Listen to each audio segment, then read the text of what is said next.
Sveiki, pradedame mūsų trumpą podcastų seriją apie vestuves, kur mes kalbiname renginių vedėjus, fotografus, dekoratorius ir šiandien mes būtent turim renginių vedėją Aleksandrą Karpavičių. Sveiki. Labas, Monika. Kaip laikotės, kaip nuotaikos? Geros nuotaikos, matau pas pačią irgi normaliai, tikriausiai kava, ne visi. Kava. Labai gera kava, iš tikrųjų ryte superinė kava, nuotaika pakelt labai gerai. Super. Aleksandrai, atsakykit į vieną pagrindinį klausimą, turbūt vieną svarbiausių. Kam yra reikalingas tas renginių vedėjas? Geras klausimas. Renginių vedėjas, skaitykite, šventėm, ne tik vestuvėms, bet ir asmeninėms šventėms, vairiausiom krikštynoms, gimtadienių, jubiliejų, įmonių renginiams, bet vestuvės tai yra viena iš tų gyvenimo švenčių, aš tikiuosi, kai svarbiausių žmogaus gyvenime. Kuo svarbesnė šventė, tai reikia pradėti ruoštis kuo anksčiau. Tai taip ir vestuvės. Kuo anksčiau pradėsi ruoštis, tuomet pasirenki vietą renginio, ar sodyba, restoranas, kur tai visas vyks, renginių vedėjas būtinai, nes tai žmogus, kuris toj šventėj sujungs tas dvi giminės, tuos skirtingus žmonės, kurie susitiks galbūt pirmą kartą toje šventėje. Tai va, jisai bus tas tarpininkas, tas vedlys, tos geros nuotaikos. Tai va, dėl to reikalingas renginių vedėjas, kad visi jaustųsi šventėje jaukiai, kaip savi. O ar yra kažkoks jaunavedžių bumas? Nežinau, gal ten Valentino diena ar Kalėdos, kai jaunavedžiai susižada ir supranta, kad viskas jau reikia pradėti ieškoti. Galima sakyti, mes vedėjai pastebam, kad etapais, tai būna pirma banga vasara. Vasara banga, tai kai dalyvauja vestuvėse draugų, ten giminių irgi gražu, vaizdas, jausmai irgi tuomet jau tie iš ankstiniai, kurie ruošiasi prieš metus, užsakinėja, paskui ruduo, paskui aišku Kalėdos, peršasi, Valentino diena ir paskui tie greitų, kai iš karto jausmai sužaibuoja, užsidega ir tada iš karto ruošiasi vestuvėm, bet tai toks jau vasarinis būna, paskutinis bumas. O taip tie 4 etapai pagrindiniai. Ir kaip būtent įsirinkti tą vedlį, ar ne, tą nuotaikos kūrėją? Kaip įsirinkti tinkamiausią savo vedėją? Turėkite nuojautą, jeigu, pavyzdžiui, kažko tai norisi, kaip moterė, pavyzdžiui, norisi gražių suknelės, gražių batelių, įsivaizduoju, ir tu eini, pamatai, wow, viskas tinka, bet paskui pagalvoju, gal paskui kitur nueisiu dar kažką rasti, tu nueini tenais, irgi neblogai, ten grįžti jau ten nėra. Bet tu supratai, kad tas pirmas įspūdis yra teisingiausias. Taip ir tu su vedėju. Yra daug įvairiausių internetinių tinklalapių, yra reklamų, yra rekomendacijų. Aš garantuoju, kad visos jie nuotakos, nuotakų namučiai ir dar visą laiką rekomenduos savo renginių vedėją. Nes kai yra užklausa, rekomenduokite gerą vedėją, visą laiką rekomenduos savo, nes tai yra jų šventė ir jos mato, kad jų šventės vedėjas iš tikrųjų yra geriausias, nes tai yra jų šventė. Išsirinkit, pasižiūrėkite 3-4.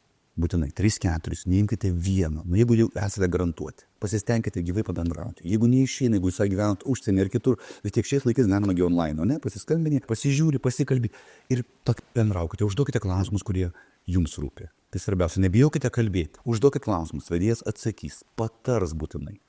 Kuo daugiau klausit, kuo daugiau bendrausit, tuo labiau pajausti, ar tai yra jūsų renginių vedėjas. Ir tuomet, man atrodo, iš tikrųjų atsiras tas jausmas, kaip aš sakau, vau, tai mūsų vedėjas, aš sakysiu, vau, tai mano jaunieji. Gerai, tai ar nepabendrauji, tai kaip atrodo tas pirmas susitikimas? Ne kaip jaunavedžiai susitinka su vedėju. Kaip tai dažniausiai atrodo, kiek laiko trunka, ar čia koks nors ten procesas, ten santykių statymas, ten mėnesio, 2-3 bendravimas iki vestuvių, ar pirmas susitikimas. Tai gal nuo pirmo ir pradėkim. Kaip tai atrodo, tas pirmas susitikimas? Pirmiausia, jaunieji pasirenka vedėjus. 1, 2, 3 susiderina laiką, tada iš tikrųjų pamatai, susitinki, pabendrauji, tas susitikimas vyksta maždaug nuo valandos iki 2-3, tai priklauso kokie jaunieji ir koks tas vedėjas ir ko jie nori. Tai štai susidėlioji, būtinai pabendrauji, išklausai jų norus, ką jie nori, patarimai tavo eina, iš to kaip vedėjo. Jeigu susiderina, sutampa, tie požiūriai, dar patari, aišku, ir laukiu. Laukiu tų nuosprendžių, kai nesakom laukiu nuosprendžio, ar atitikom vienas kitų vizijos ir tuomet jau. Ir mes labai dažnai kalbam apie tą profesionalumą, tas kažkokias ar netobulas vestuves ir įsivaizduoju, kad nuotakos, taip vadinamas bridezillos, ten turi kažkokį savo įsivaizdavimą, kaip bus, bet visko būna. Būna netikėtumų įvairių vestuvėse, gal gali pasidalinti kažką iš savo patirties, kokią nors smagią, jokingą, linksmą, netikėtą istoriją, kuri yra nutikus. Atvažiavau šventę, bet be šventinio kostiumo. Be šventinio kostiumo, koks turėjo būti tas šventinis kostiumas? Tiesiog, tai yra užtinė dalis, neįsivaizduok, jeigu vedu renginį, tai turi būti vis tiek. Kostiumas, gražus, marškinėliai, viskas. O tai buvo žiema, kadangi buvo kalėdinis renginiai, tokie kalėdiniai renginiai, maratonas, aš kaip ir kalėdų senelis tenka padirbėti. Ir štai aš važiuoju 31 gruodžio į kitą Lietuvos kraštą. Kilometrų labai daug, 3 valandos kelio, viskas, atvažiuoju, ramu, ateinu į tą renginį, o renginys vyko dvare. Ir turėjo būti tokia klasika, tai supranti, dvaras, gražiai ponės apsirengę, svečiai apsirengę, papuolė 19 amžių Ir štai aš išlipu iš automobilio, tai darau bagažinę ir ten Kalėdų senelio rūbų tik tai. O iki renginio 2 valandos. Ir O ką kelionė atgal 3 valandos. O tai 31 gruodžio, kai jau niekas nedirba, vakaras, o tu dvare. Ateini į tą barą ir pasakai jiems, kai visi iki patenkinti, viskas labai gražu, va čia ruošiasi, čia tik toksai amžius. Tokia tematika, aš sakau, suprantu, aš sakau, Kalėdų senelio rūbus atvežiu. Labai gerai, sakau, Kalėdų senelio reikės persirinkti. Aš sakau, nesuprantu, aš tik tai Kalėdų senelio rūbus. Ups. Kadangi aš toksai truputėlį nestandartinis, o ten iš ko norėjau atimti buvo truputėlį mažesni už mane, arba apvalesni. Ir tuomet, žinau, kad pirmą kartą man gyvenime taip atsitiko, bet išsisukome. Kaip? Aš nešiojau 19 amžiaus rūbus, nuimtus nuo manikeno, Nuo to autentiškus. dvaro manekeno. Nuo to manikeno, autentiškus rūbus, kurie man kaip tik tiko ir aš pasijaučiau toksai, iš tikrųjų, va. Kaip grafai. Aš pasijaučiau labai didelis grafas, toksai pasijaučiau, iš tikrųjų. Tai Ar va, pastebėjo publika, ar pastebėjo svečiai? nieks nepastebėjo, tik didžėjus kažkaip nustebęs ir dar apsaugos darbuotojas. Jis tai nesuprato iš pradžių. Neprabūdęs tai pamatė, kad manikenas be drabužių. O drabužiai ant manęs jisai, bet paskui buvo nuramintas, paaiškino, kad taip reikia. Tai va, tai čia viena iš tokių smagesnių situacijų, kai tada pamoka visam gyvenimui. Visą laiką 10 kartų pasižiūrė, kad būtų tas, tas ir tas. O toks nepatogesnis klausimas, šeimos dienys labai graži tradicija, tik ar ne visi tėveliai kartu gyvena. Turim daug situacijų, kad yra visi skyrę tėvai ar ne, ar ten įvairios šeimos. Tai ką daryti tokiu atveju, jei nori šeimos židinio, tau tai yra ar ne graži, svarbi tradicija, bet tėveliai yra išsiskyrę, ar vis tiek vyksta ši tradicija tokiu atveju? Čia viskas priklauso nuo jaunųjų ir nuo tų santykių su tėvais. Iš tikrųjų, man atrodo, jeigu ir tėvai išsiskyrė, bet yra jų vaikas, tai yra jų šventė ir tai nuo tų santykių priklauso. Tai tuomet jie kaip tėvai, nesvarbu kokie dabar toje situacijoje yra, jie tiesiog išleidžia vaikus į gyvenimą, o paskui ten jau patys suaugę. Ir kokių tradicijų vengia šiuolaikiniai jaunavedžiai, ar ne? Ar ten vis dar su dantim bando nutraukti ten kažkokį raištį, ten ir mėto, ar ne? Ar, nežinau, ar ten vysto kūdikius ant stalo su suknelėm, ten pasikėlę prieš atvažiuojant. Kokios tradicijos jau yra pasenę? Dar vis stebiuosi, kad priklausimai yra, nes kuo toliau, tuo vis rečiau tenka. Net per tuos 20 metų galbūt sakau, gal pačioj pradžioj tai buvo, nes kadangi tėvai organizuodavo, tėvai sakant, tėvai organizuodavo ir ruoždavo vestuves, tai jie diktuodavo savo sąlygą. Šiais laikais praktiškai to nėra, nebent, sakau, yra kai kelios kokios vestuvės su užsieniečiais. Jie nori parodyti užsieniečiams, pavyzdžiui, su Norvegu buvo. Jisai buvo Norvegas, jinai čia Lietuvė ir iš Norvegijos labai daug buvo svečių, jo giminės ir jų draugų ir norėjo pažiūrėti, kokios pas mus tradicijos. Tai jie prašė, kad tas pasitikimas būtų vystimas ir malkų reikėjo kapojimas, tiesiog sunku, bet jiems tai buvo atrakcija. Labai už tai labai džiaugiuosi, kad nėra nei tų girdimų, nei privalomų tostų sakymų, nei įvairiausių tokių padėčių, kurios svečiai yra statomi į rėmus ir ta šventė tampa tokia kaip priverstinė. Neatsipalaiduoja žmonės. Tam yra profesionalus renginių vedėjas, kuris perima visą tai į save, koordinuoja, daro, kad svečiai tiesiog jaustų malonumą, kaip kur tu senaisi. Bet turbūt vis tiek yra tų vedėjų, kurie tas, ar ne, galbūt tradicijas ir tęsia, nes yra, ne, kaip ir sakai, labai daug skirtingų vedėjų. Taip? Koks vedėjas esi tu, būtent kaip save apibūdintum kaip renginių vedėją? Kalėdų senelis ištisus metus. Tai dalini nuotiką, bendrauji su žmonėms, stengiasi, kad jų šventė būtų superinė, nes, kaip aš sakau jauniesiems, brangiai mano, aš tikiuosi, kad tai yra vienintelis dublis, kurį jūs darote. Taip, kad pasirinkite savo gerą vedėją, ko jūs norite, nebijokite kalbėti, pirmiausia turite savo viziją. Jeigu neturite savo vizijos, profesionalus vedėjas visą laiką paaiškins, padės į tą kelią, teisingą kelią, atsistoti ir pamatyti tą viziją. O paskui jau dėliausi visi akcentai. Tai tada pradžia, viduriukas, vakarų dalis, kulminacija. Gerai, pradžia, viduriukas, vakarų dalis, kulminacija. Tai kaip atrodo ta renginių vedėjo diena, kai būtent yra vestuvės? Ar iš savo perspektyvos? Tiesiog priklauso nuo to, kaip susiderini su jaunaisiais. Jeigu tai yra paprašo padėti prie bažnyčios arba humanistinės santuokos išvažiavimas, tuomet susiderinus padedi, sudėlioja, jeigu ne, tai yra komandos darbas, pavyzdžiui, fotografai labai nuostabus, jeigu sutarėt, tada jie pasirūpina prie bažnyčios tais visais reikalais.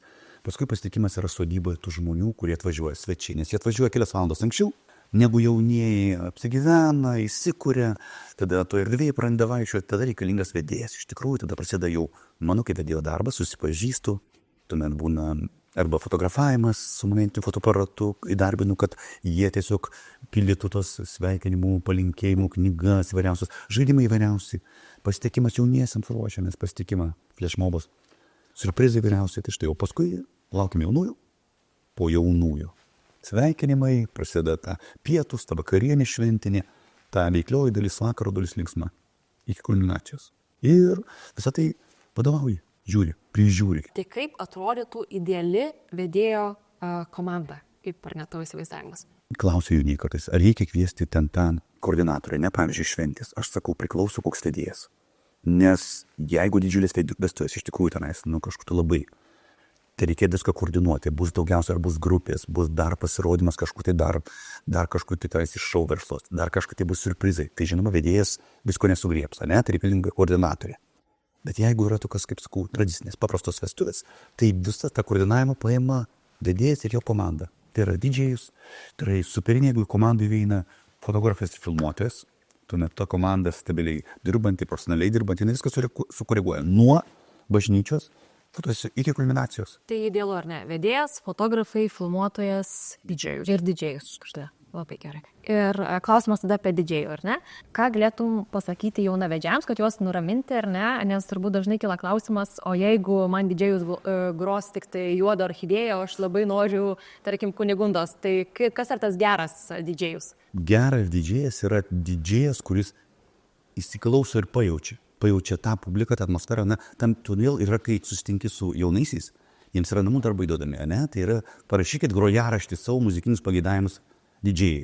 Didžėjus viskas tuomet, jisai atsižvelgia į tai. Jų grojaraštį, tas dienas ir profesionalus didžėjas, jisai jaučia, kad reikia didinti tempą, kad reikia raminti, kad reikia vėl pakelti ant piko pačio. Tiesiog toksai, tai yra profesionalumas. Nėra tų tokių tylių, nejaukių pauzių, kai kartais būna. Atrodo, kad kažkas tai turi vykti ir tyla. Ir tada vėl toksai nejaukumas. O dėl to reikalingas būtinai profesionalus didžėjas. Aš tik tai už tai. Profesionali garsų įranga, šviesos aparatūra, nes tai sudaro ir įvaizdį. O kaip padaryti, kad po vestuvių išliktų būtent ta gera nuotaika, nusiteikimas, koks yra receptas, ar patarimas, ar nežinau, kokia ten atidarius, kokią paslapties skrynią, kaip padaryti, kad liktų tik geros emocijos po vestuvių? Dažniausiai lieka tokios geros emocijos. Jeigu jūs planuojate šventę savo svečiams, tai žinote, ko norite. Jeigu žinote, ko norite, vadinasi, kas gausis puikiai. Ir žinote, kas bus jūsų komandai, kas padės per šventę jums įgyvendinti. Kiek procentų dalykų, kurie nutinka vestuvės, yra netikėti? Jeigu taip reikėtų procentaliai. Praktiškai prognozuoti negali, bet netikėtumai tiek iš jaunųjų pusės, tiek iš svečių pusės. Yra momentų. Aš nežinau, procentaliai negali pasakyti, bet visą laiką lauki šventį kažkokio tai tokio tokie įtampėlį, kad tas ups įvyksta, tu esi euromus, viskas. Jau šiandien tas ups buvo. Pavyzdžiui, vienoj sodybui dingsta elektra, ne vienu metu, viskas dingsta, elektra, sodyba neturi generatoriaus, darykit, ką norite, ir paaiškina, kad bus tik po 3 valandų. Tamsa, visi su mobiliaisiais, ką daryti 3 valandas. Kaip ir koncertas? Teisingai, darom koncertą su mobiliaisiais, taip, darom koncertą. Improvizuojam, tada prie žvakių šviesos gražiai, apsimetam, kad į kalėdos, dar kažką, tai išsisuka. O kokius 3 patarimus duotum būtent jauniesiams? Trumpus, ar ne? 3 trumpi patarimai. Žinokit, ko norite. Savo šventę. Viską žinokit, ko norite. Taip. Žinote, kas jums padės tai, ką norite įgyvendinti. Viskas, ieškokite profesionalios komandos, ieškokite savo tai, kas jums yra artima. Viskas. Ar yra kažkokie namų darbai, kuriuos turėtų padaryti arba kuriuos tu užduodi jauniesiems, kad ir po pirmo susitikimo? Taip, tai yra, kadangi tai yra jų šventė, ir man toksai principas, kad svečiai atvykę į šventę, tiesiog turi atsipalaiduoti, ne? Tai yra tiesiog atėjo, pasveikinu, viskas, vyksta vakarėlis. Tai tam yra namų darbai. Jauniesiems, kai aš sakau, kad jie pasiruoštų, tai yra originalus savo svečių pristatymas, yra grojaraštis didžiai. Tai, ką jie nori šventė irgi rašo, tai jie tuomet irgi ruošiasi. Dar yra tokie tam tikri siurpriziukai, kur tik tai jaunieji ir aš kaip vedėjas žinau, ir tuomet tai tampa siurprizu to vakaro svečiams. Taip kaip yra tokie radijo skambučiai prigavimai, kai tenka apsimesti ir Kristijonų, ir dar įvairiausiai tokie yra niuansai. Tai štai, tuomet jie ruošia tuos namų darbus, paruošia, gauna savaitę prieš, tuomet susiderinam paskutinį scenariuką ir tuomet vakaro viskas eigoje eina. Tai tie namų darbai yra kažkoks aprašymas ar detalės apie svečius ir grojaraštis, bent jau, ar ne, šitie pagrindiniai. Taip, pagrindiniai ir tos vizijos, ką jie nori, tos šventės, ne, tai tiesiog pasižiūrė, nes jie paprasčiausiai sako, ta informacija reikalinga, kad pavyzdžiui, tas yra mėgstama, tu galbūt nejudinti reikia, paprasčiausiai norime, kad tenais mama labai mėgsta to, arba draugai ten tie iš užsienio, kad nors paleisti iš Ispanijos, tai leiskite ispanišką kūrinuką. Tai štai, pabendrauja, gauna jie namų darbus, gauna aš atsakymus, ir pagal tuos namų darbus mes kartu namų darbus darome tą šventę. Šventinę nuotaiką. Supratau. Ir dabar dar bus šiek tiek nekuklus klausimas. Kiekvienais metais atsiranda vis daugiau tų renginių vedėjų, ar ne? Ar tai iškart po mokyklos, ar po universiteto vedė kažkokius renginius ir sako, va, aš jau tai noriu nevesti ir tų vestuvių. Pats esi šiek tiek, ar ne, vis tiek brandesnio amžiaus vedėjas, ne ką tik po universiteto. Tai koks yra pliusas to brandesnio, ar ne, renginių vedėjo? Kaip brandus vynas. Brandumas tai yra šventės stabilumas. Tu iš tikrųjų gali bet kokio amžiaus, įvairaus amžiaus žmonės, jos suderini, išlaviruoji, jos tiesiog suvedi, nes tai ir tu bet kokioje situacijoje tu esi ramus, kad tu galėsi išlaviruoti. Vedu vestuves taip įsivaizduodamas, kad šventė yra mano dukros, kad būtų skanu. Dėkui labai, ačiū Aleksandrai, kad sutikai dalyvauti, sutikai pasidalinti savo patirtimi. Manau, jaunieji, kurie žiūrės, kurie domėsis, taip pat gaus labai daug naudingos informacijos. Ačiū, Monika. Geros Dėkui. dienos. Ačiū tau.